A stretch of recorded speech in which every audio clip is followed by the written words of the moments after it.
Kem pek ke manung zui mi suak sakin pamin tapamin khasyang romin to tui sunga na pu tua chiang no te tunga ka honggen chute kem pek azui na ringun na hi tuni na papiang tui phum na onglak ding mi ongkel kha ormi te atami mal khat kim te tunga to pa thakin to pa u sakta he si khomin nung ta khoma hi na te nang ma mi nang ma ta te hi na te si santo na lei sa hi na te chi pang di hun khat nga sam na pitan na tunga lindam na kung ku hi kanwami sesun kamo ong tel zogi tungen nasya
Lasan ang mungkat na simlay pa nile Romanian book aneu thumna panina ngana tan simning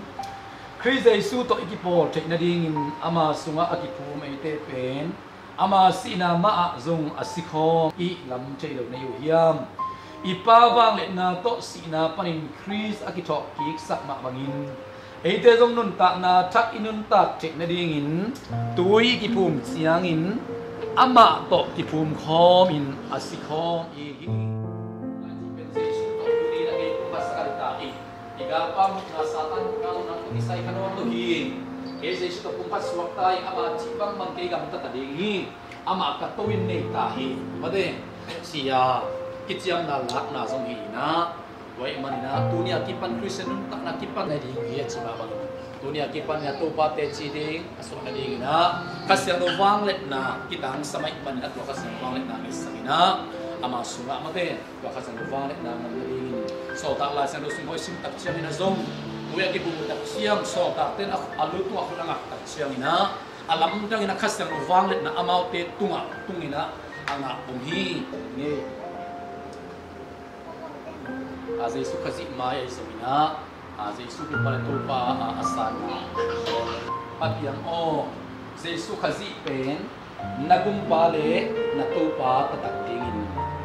nalung tang sung panina na sangtak pihiyam sangtak pi maing china nakamma ma to nakula na to bizuina ana kasip Jesu yung bagi hap na to bizuin